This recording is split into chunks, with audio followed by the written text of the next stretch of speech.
Բայց քանի որ ես իրավունք ունեմ բարողի իրավունքով ելույթ ունենալ, ես մի հատ ելույթ կունեմ։ Ամեն նիստի ունեմ։ Նիստը փոխվել է։ Հենց հիմա քարտուղարությանը հարցնում եմ, ոնց ասեն, տենց անում եմ։ Քարտուղարություն ասեն։ Ունեմ, չէ՞։ Վերջ։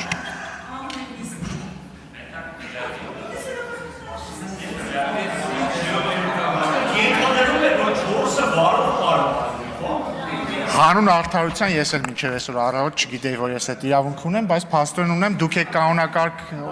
ընդունել, ձեզ մեղադրել։ Հարգելի գործընկերներ, ընդհանրապես կարող է տպավորություն ստեղծվել, որ օրինակ իմ վերջին օրերի ելույթները պարոն Թորոսյանի ասած տրամաբանության մեջ են, որը պետք չի անել համաձայն եմ։ Երբ որ ես քննադատում եմ Դաշնակցության գործունեությունը, օրինակ 1918-20 թվականներին, դա ոչ այնքան նրանից է, որ ես քննադատում եմ այն ինչ իրենք արել են հենց նրա համար, որ իրենք արել են, այլ ես քննադատում եմ երեսպաշտությունը, որովհետև համաձայնեք քաղաքականության մեջ կամ ընդհանրապես պետական գործունեության մեջ ամենակարևոր բանը հետևողականությունն է։ Եվ երբ որ մի ուժ օրինակ մեղադրում է մեկ այլ ուժի զուտ Թուրքիայի հետ բանակցելու համար, ուշադրություն դարձրեք, ոչ թե բանակցության բովանդակության համար, այլ ինքնին բանակցելու փաստի համար։ Այդ ուժը գոնե պիտի երեսպաշտ չլինի, էլի, այսինքն ինքը եթե այդ նույնը արել է, ինքը այդ իրավունքից զրկվում է։ Օրինակ ես համարում եմ, որ մի օր երբ որ քաղաքացիական պայմանագիրը իշխանություն չլինի, եւ ասենք հաջորդ իշխանությունը կամ հաջորդ իշխանությունը բանակցություններ վարի Թուրքիայի հետ, հուսով եմ այդ բանակցությունների կարիքը չլինի, որտեղ մինչև այդ կարգավորված կլինեն հարաբերությունները, բայց ասենք թե ես իրավունք չեմ ունենալու, ասեմ, այս ինչ եք անում, ինչու եք բանակցում Թուրքիայի հետ։ Դրա համար օրինակ ես զարմանում, ոնց կարող են ասենք հանրապետականները քննադատել Հայաստան-Թուրքիա կարգավորման գործընթացը, եթե իրեն ժամանակ բանակցային գործընթաց է եղել, կամ դաշնակցականները կամ քոչայանականները, որտեղ իրենց ժամանակ էլ է եղել բանակցային գործընթաց։ Այսինքն այդ երեսպաշտությունը սպանում է քաղաքականությունը։ Կամ Տիկին Աննա Գրիգորյանը օրինակ եկել ասում է կառավարական դաչայի վրա գումար եք ծախսում։ Տիկին Գրիգորյան, ես դա կհասկանա, եթե ասեր այլ քաղաքական ուժի ներկայացուցիչ, բայց ասենք ձեր խմբակցության քարտուղար Արծվիկ Մինասյանը ամենայն հարգանքով 2018 թվականին եղել է կառավարության անդամ եւ քվեարկել է, որ կառավարական դաչայի մի հատ տուն նվիրեն Սերժ Սարգսյանին։ Ուղղակի նվիրեն, գրեն իր անունով, հասկանում եք, չէ՞, պետական գույքը, ասես նվիրեն Սերժ Սարգսյանին։ Խնդիր չեք տեսնում, դուք խնդիր չեք տեսնում, հետևողականության խնդիր չկա այստեղ, կամ երբ որ խոսում եք պատավատների մասին, ձեր ցավը տանեմ, երբ որ մենք 2018 թվականին, ու դա գումարումը սկսեց 19-ին, 19 թվականին եկանք այս շենք, դուք էլ մեր հետ նույն ցուցակում եք Տիկին Գրիգորյանի դեմ։ Ես եմ հարցազրույց անցկացրել ձեր հետ, այդ թվում ասեցի շատ տաղանդավոր կին է, պետք է իրեն մտցնել ցուցակ։ Այդ առումով ընդհանրապես չեմ փոշմանում տաղանդի մասով, բայց հետևողականության մասով խնդիրներ կան։ Այդ ժամանակ մենք եկանք ծառայողական մեքենա ունեին, ազգային ժողովի նախագահ, փոխնախագահները, հանձնաժողովների նախագահները, հանձնաժողովների նախագահի տեղակալները, ֆրակցիայի ղեկավարները ու վարչության պետերը, մենք եկանք հանեցինք հանձնաժողովի նախագահի տեղակալների ծառայողական մեքենաները, հետո այս վերջերս հանեցինք հանձնաժողովի նախագահների մեքենաները ծառայողական, ասում եմ, էլ չեմ ասում, որ համատարած բոլոր փոխնախարարները ունեին ծառայողական մեքենաներ, ու բոլորը արդեն չունեն, հիմա ախր պետք է էլի այդ հետևողականություն ունենալ, իսկ ձեր իշխանության ժամանակ, մյուսների իշխանության ժամանակ հանրապետականների, տես չէր, կամ, երբ որ ասում եք էլի, ծառայողական մեքենաների պետք է էլ ավելի կրճատել, լավ, կհասկանամ, սկսեք ձեզնից,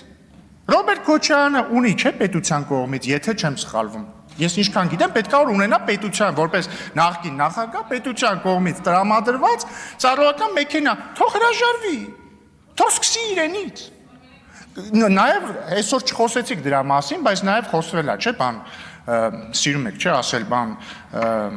Նիկոլ Փաշինյանի թիկնազորը եւ այլն, եթե չեմ սխալվում, Ռոբերտ Քոչարյանը պետք է որ թիկնազորել ունենա։ Թող հրաժարվի։ Սերժ Սարգսյանն էլ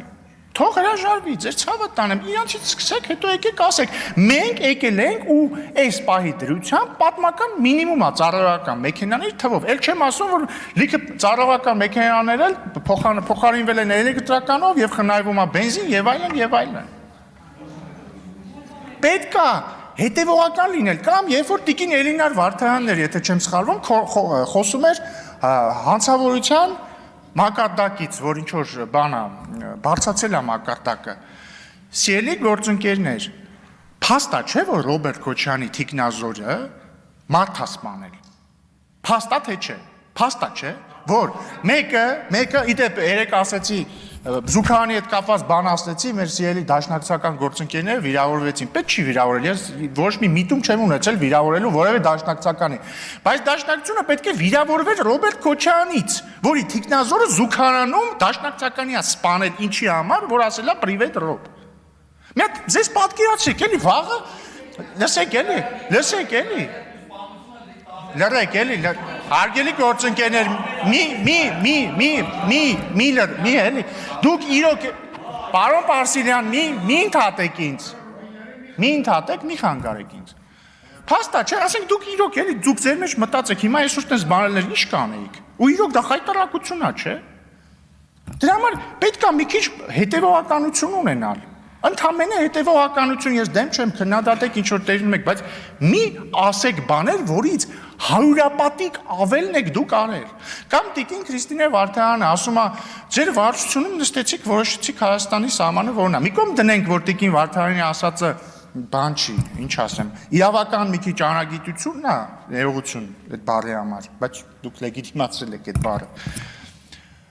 Հարգելի գործընկերներ, ձեր կողքին նստած են մարդիկ, որոնք պատգամավոր լինելով քվեարկել են վարչատարածքային բաժանման մասին օրենքին, որտեղ ասում է, օրինակ, այս կետից հետո Ադրբեջանում։ Չեք զգում ստեղ ինչ որ տրամաբանական խզվածք ձեր ասածների մեջ։ Չեք զգում։ Կամ երբ որ օրինակ մեր սիրելի Գառնիկը, ես հիշում եմ, մի տարի առաջ ստեղ նստած ասում էր, դուք ոսկեպարի եկեղեցին տալիս եք Ադրբեջանին։ Չի ուզում գա մի օր ստեղից ելույթ ունենա, ասի կներեք սխալվել են։ Չի ուզում։ Եվ վերջինը, որ Տիկին Վարդայան ասում եք, ինչ ասեցիք, ասեք կոմունիստներն էին, չէ կոմունիստների մասին բան ասեցիք, որ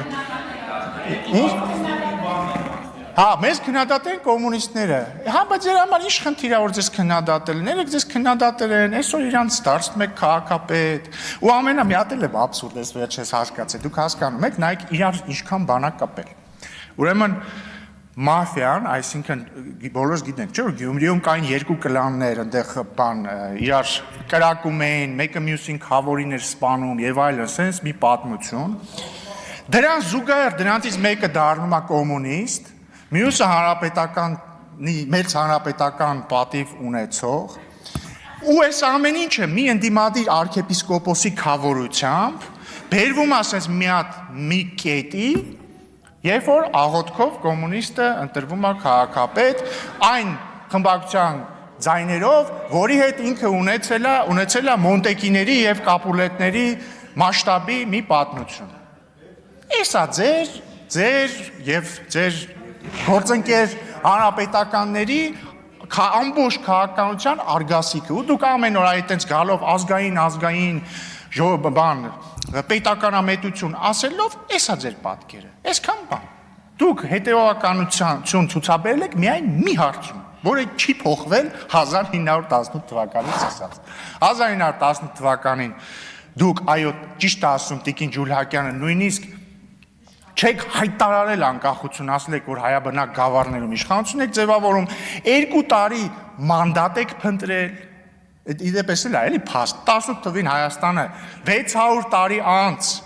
վերջապես ստանում է անկախություն ու միանգամից սկսում է մանդատ փնտրել։ Սկզբից Ամերիկայի մանդատը ուզում ստանալ, Ամերիկան մերժում է, հետո ըստ որոշ տեղեկությունների նույնիսկ Նորվեգիայի մանդատներ փորձում ստանալ, հետո էլ գնաց Այդ ամբողջ ընթացքում էլ բնականաբար հույս ունեին, որ Ռուսաստանը հետ կգա, վերջում եկավ ու կոմունիստները, որոնց հետո դուք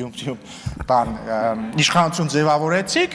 վերացրեցին Հայաստանի անկախությունը։ Եկավ 1988-89-90-ական թվականներ, էլի դաշնակցությունը կարծում էր, որ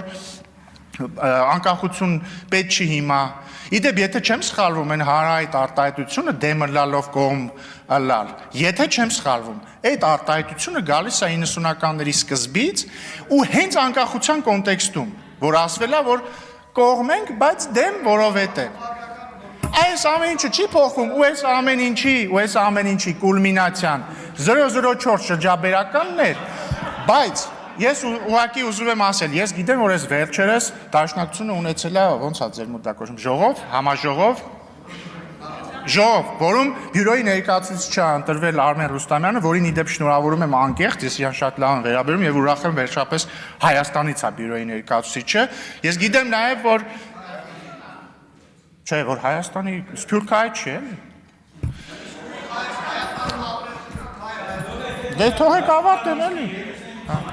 Իդեպ սա չեմ ասում, էլի, որ Սփյուռքահայեր վատ էր, բայց նկատի ունեմ եւ դուք եք էս